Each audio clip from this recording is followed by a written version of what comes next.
Good morning, DJ. Good afternoon, good evening, Mark. How are you doing, Marcus Aurelius? I'm doing very well. How does it feel to be replacing Dan on Dan's show? Yeah. He's up to something. He's on a well-deserved 1 day off, so he gave us the invite to present in his place, and I'm glad we did. And there's Tim on Hey, the Tim. bayou. It looks Tim, like. wow. Where are you? I am on a lake outside of Nashville, Tennessee. That's Nice. Yeah, beautiful. yeah, it's pretty nice out here. It's what happens It looks like that coconut tree or the palm tree is there just for poetic effect.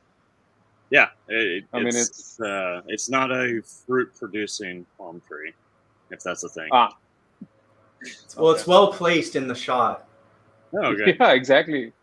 It's fake, so let's be upfront. Ah, all right. So we're live on Live with Dan today. Like DJ just said, Dan's taking a well-deserved break for a day, so we're filling in for him. We want to do a great job so that when he comes back, he doesn't have his own show to come back to. We want to replace him. Right. But no, it's great to have you guys all on here. We've got Christine Welcher who will be joining us in a little bit. But before we do that, I very, very quickly want to talk about X Day. Um, uh, all of us internally are gearing up for X Day. It's our largest user conference. It happens twice a year. The fall event is our large event, and we've been going back and forth on everything X Day. I mean, it feels like every email, every Slack message that I see is about X Day. So I want to talk to you guys about it also. So I'll put the chat in the registration link in the chat in a little while. But this year we've actually got some very interesting and exciting speakers. We just signed on with our keynote speaker. Who's Lila Jones, head of corporate sales at Google, and she's going to be talking about some very, very interesting stuff. We've got actually 4 tracks this year. The CX track that's going to be led by Ken Peterson. Then we've got the research track that's going to be led by our very own Dan Fleetwood, and you'll see all of us on that track too. I know Tim and DJ are going to be there with me. Uh, and then we've got the workforce track that Sanya is leading, and then we've got a surveys developer showcase also for all of you guys that are interested in that. So we've got a lot of interesting stuff coming up, a lot of interesting speakers. I'm gonna put the registration link in the chat in a second. Have you guys been very deeply involved in Next Day? I mean, I know Crystal's been on top of everyone, but Yeah, I was in the APAC X Day and X Day last year as well, the regular one. So it's good. Yeah. I believe I'll be in the breakout session right. for research, I believe, and excited. Yes. I know seeing the speaker list grow and you guys working your tails off, and it's gonna be fun. Absolutely. So I put the link in the chat window so you can hop on, register, look at it, and let us know. I mean, even if you can't attend the event live, we will be sharing the recording immediately after. So make sure you register. And with that, let's bring in Christine. I can see her waiting patiently. So let's bring Christine in. Hi, Christine. Hi, everyone. How's it going? Good. How are you doing? Not too bad. Cannot complain. How you doing, I'm Christine? doing well. Not on the river or the lake, but it's a nice fall day here. Awesome. It looks like you got the nice window here as well. So you got the view today, and it's a nice office space you got there. Same with Tim. No one can compete with the palm trees, I believe.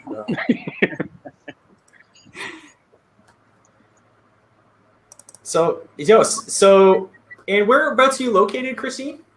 I'm in Madison, Wisconsin. Madison, Wisconsin. Oh, nice. Have you been? Have you been there? I mean, for the past little while, or did you grow up there? Or I grew up in Wisconsin, a little bit north of here by La Crosse, if anyone knows where that is, almost to the Twin Cities. And then came down for school for undergrad and just kind of stayed. Moved away a couple of times, but keep coming back. So, and then that kind of segues perfectly into our discussion today. Is sort of how did you always find yourself, interested in academia, or when it was you're doing your undergrad, did it spark something? I think many people I talk to in this industry are curious people by virtue of being research. But was this always a thing, or was it later? Well, I guess I've always been curious, but actually when I left undergrad, I had a double major in sociology and Scandinavian studies, and I actually used my Scandinavian studies and I started a tour company. So Nice. I spent a lot of time in the Nordics. And then, I don't know, I just, through one thing or another, I finally realized that I needed to go back to school. So I went back to school pretty late, got a master's in public policy, which has a lot of surveys, analysis, more quant work than qualitative work. But yeah, and then I just decided I spent all this money doing it. I should probably actually find a job where I can use my skills. So here I am. Yeah, and then, so I should probably more formally introduce you. You're the director of, and I don't have the official title, but it's with Education and Non-profits in North America. Is that right? Yeah. Yeah, and I think it's been just a few months now, right? So just getting your feet wet, your first guest appearance on Live with Dan, and thanks, guys. Awesome to have you on. So I have a few questions that I'm gonna relay to you. So as we discussed, you came around to sort of market research in a different way, like it's typical in these areas. But what we're curious is some of the changes you've seen. Obviously, COVID has kind of given us, a detour, and many people are handling things different, but especially education, right? A lot of it's digital. A lot of the universities have to handle it differently. What have you seen? Being sort of, related to academia, have you seen what have you seen on these changes? Well, actually, my last year of my master's was during COVID, so everything was online. Professors had to learn how to use Zoom, which was always kind of fun.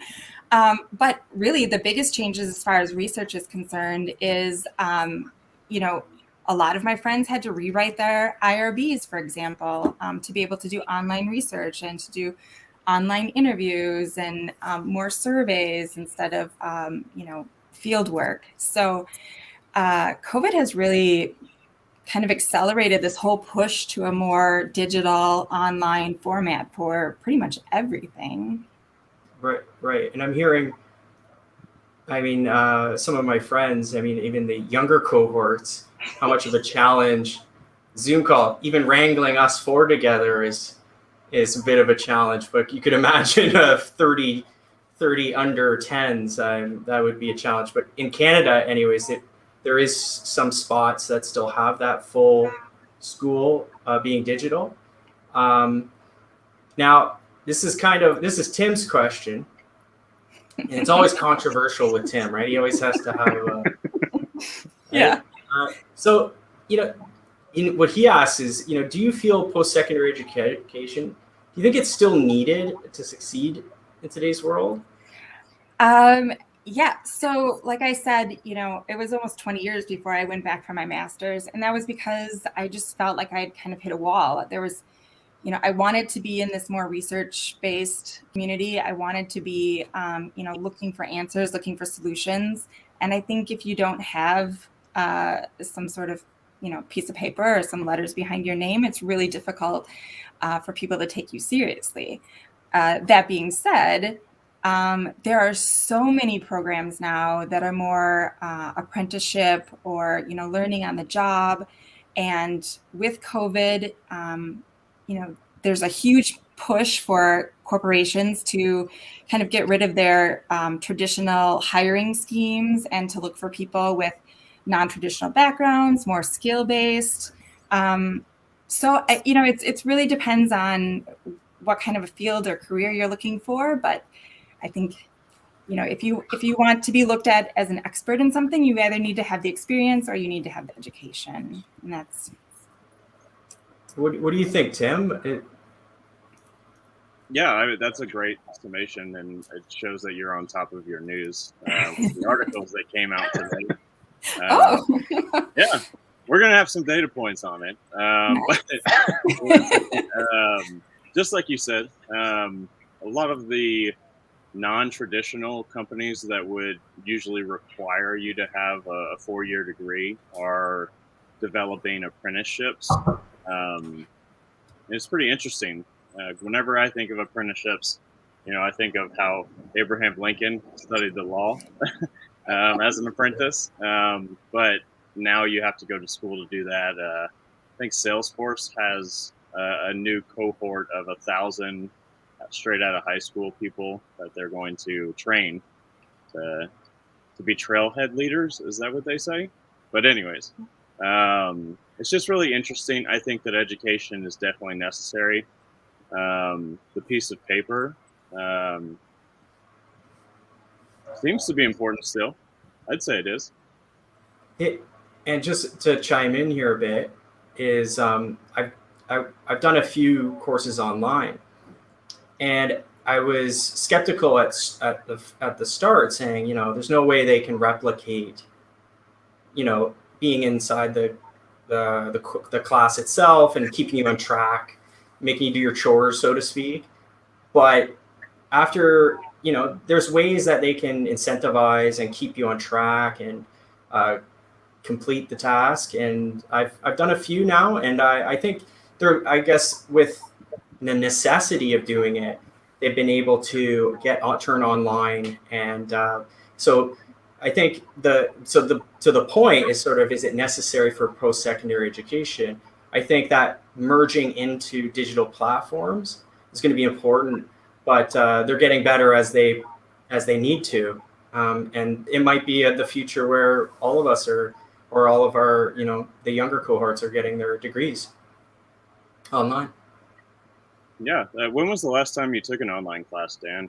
Christine said last year was for her. I'm still taking one through university. It's a web development. So what it does is sort of, there's group work, there's Zoom calls, there's, assignments and things like that. And the way they handle it is creative in a sense where, you have a certain due date, and you're obligated by the group to complete it, just like you would in a group work, those fun times. But yeah, I'm thinking it's pretty good. My wife is having a completely different experience. She's having trouble getting in touch with some of the professors, like 3 to 4 weeks after assignments are due. And I mean, she's brilliant, so she does good on them. She does very well on them. But at the same time, it's that constant feedback that you would usually have in a classroom. Yeah. Yeah.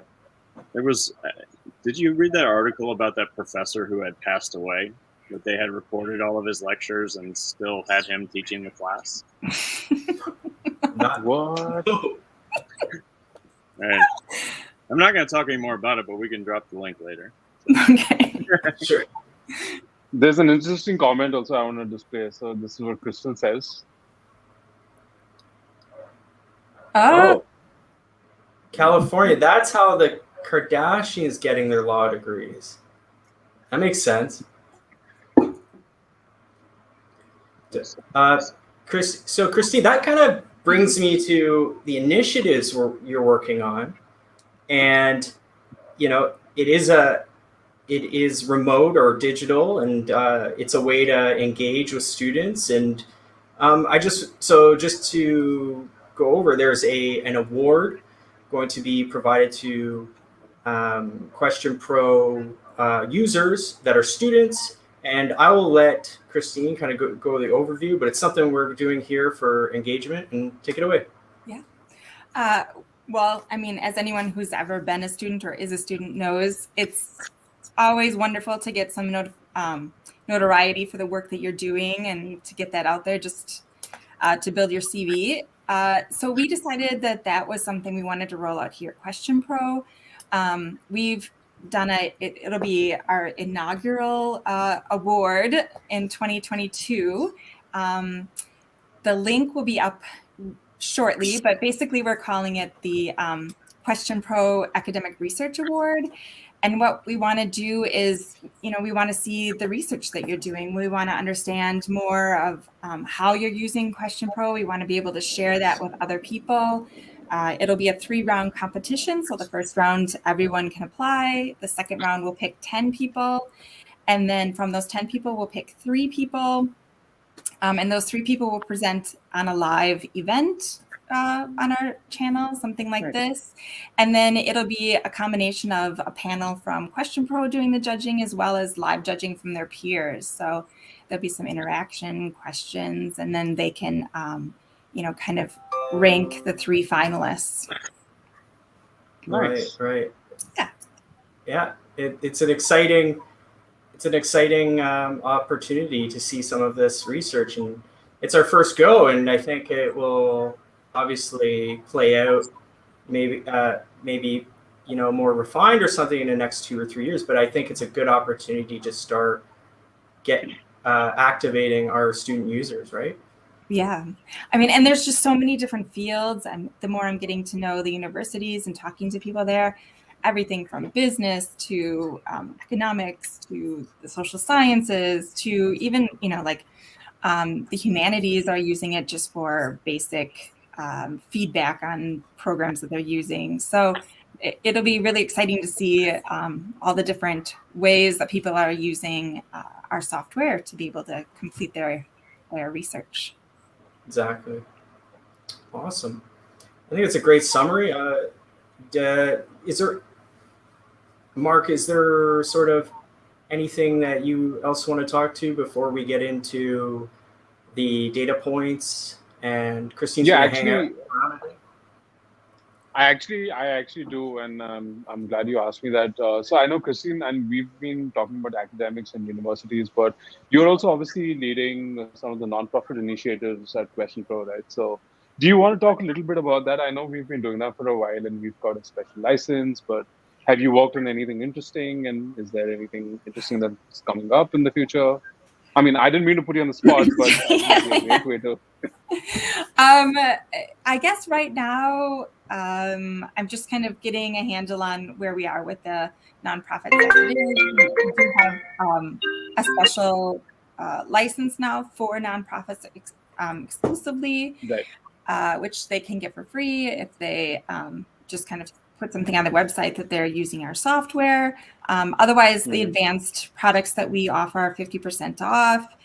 So it's a really great way for nonprofits to be able to do some, tracking, do some grant reporting, all that fun stuff that you have to do as a nonprofit.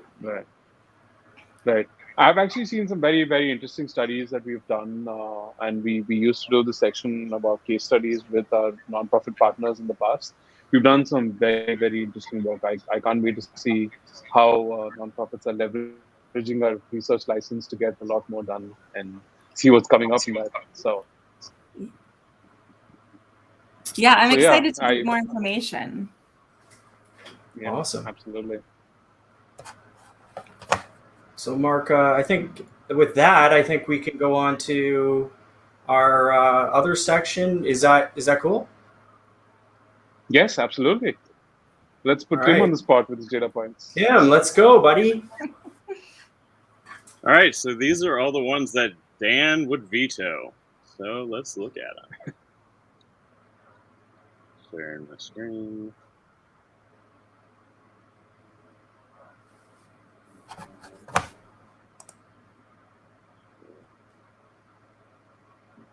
All right. You see my screen? Yeah. I'm new here. Yes, we can see it now. Anyway, so we fielded it to the United States to get representation from roughly every state.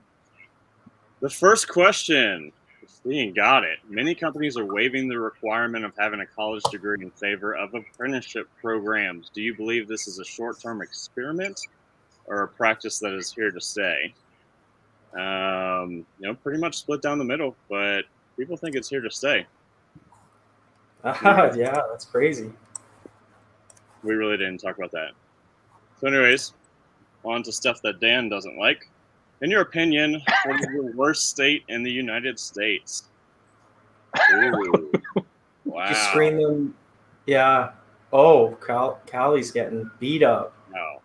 It's looking like Cali and Florida holding down the left and the right, east and west coast. Sorry, guys. What do you think, Christine? Uh-oh. Or is There's this some clients somewhere. The worst state? I was just kidding. Let's see. Okay. So, is the S or the C silent in the word scent? It's obviously the C.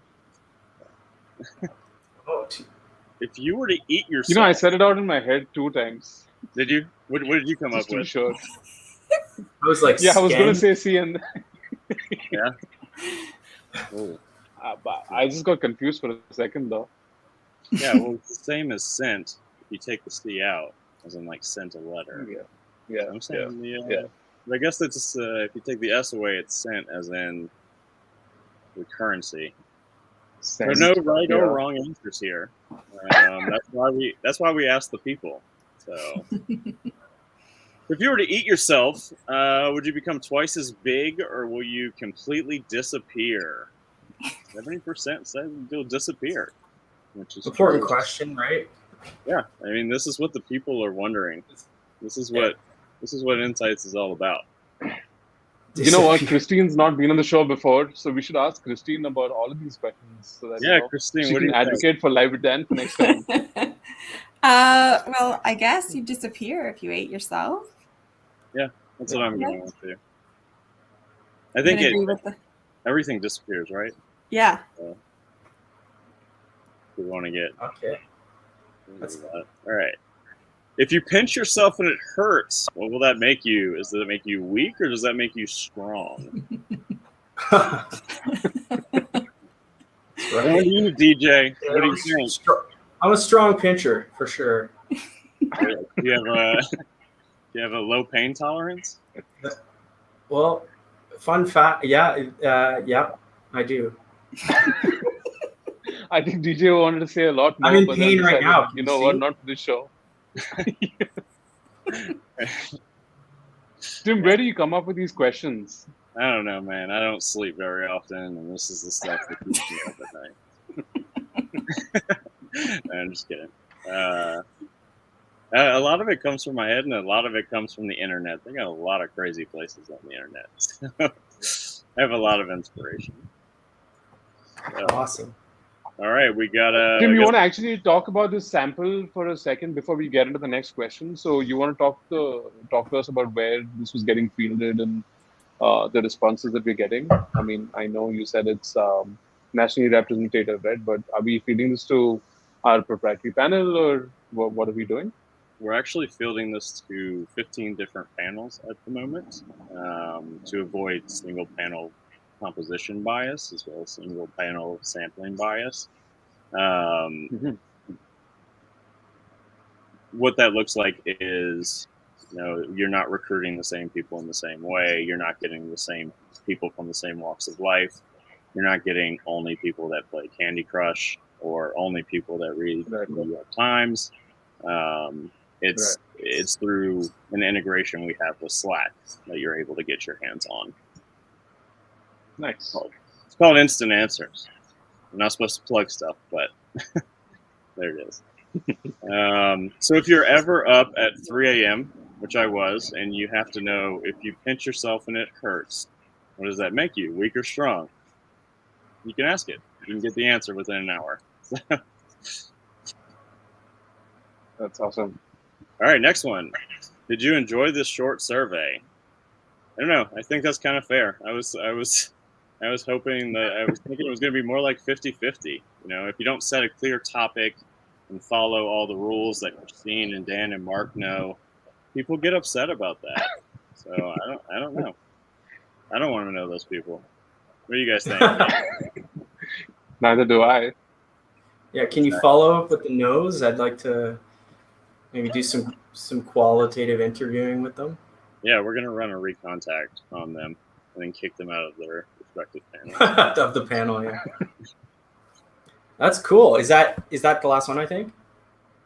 Yeah, I think there's one that is not populating because it was too popular, but that's about it. Cool. Nice. So yeah, that's it for data points. Awesome. I have to add even another layer of lightness to the conversation. I have research memes. I know that's my specialty. I'm the official meme man here at QuestionPro. So first I got to figure out how to use this. Got it. Okay. Screen share. I see. Sorry. Hold on. All right. Can you see that? Yep. All right. So our official takeover of Live with Dan, we since he was going on vacation, me and Tim plotted and executed the full takeover, and it's going to be called the New Fun Hour. And Tim insisted on the sun hat. I think it would have been good with the palm tree behind him today, but he didn't. He insisted not to wear it today, but it was great. And that's me, obviously, on the right. And then we thought about themes. We thought about themes of like, how can we something close to our hearts rather than stuffy business topics. And we just went to sports, right? So we just said, let's get sports a try here. So we have Boyan and his racing helmet, the football guys, and obviously Canada makes appearance with that realistic hockey garb and hockey stick on the football field.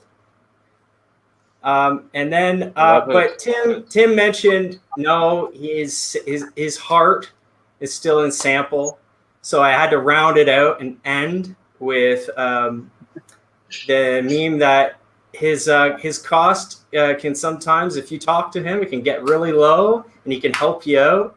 So this Vince McMahon meme that's used to death at the end, so get really excited, but at sample at cost. You turn into Tim Cornelius, whatever that means. That's but I love it, DJ. That's it. Love it. All right, so that is a fun show. Christine, thank you so much for coming on.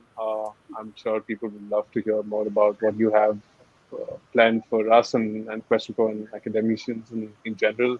And DJ and Tim, thank you so much, as always, for coming on the show. Next week, we're going to have a very, very interesting guest coming on, so keep an eye out for that. Dan Fleetwood is going to be hosting the show again next week, so it's not going to be these guys. But no, keep an eye out for the show next week, and then you'll have to do it again sometime soon. All right, and we have X Day on 26th. The link is in the chat. Make sure you register, and we'll see you at the show. So with that, we'll sign out for today. Thank you so much, guys. See you all soon.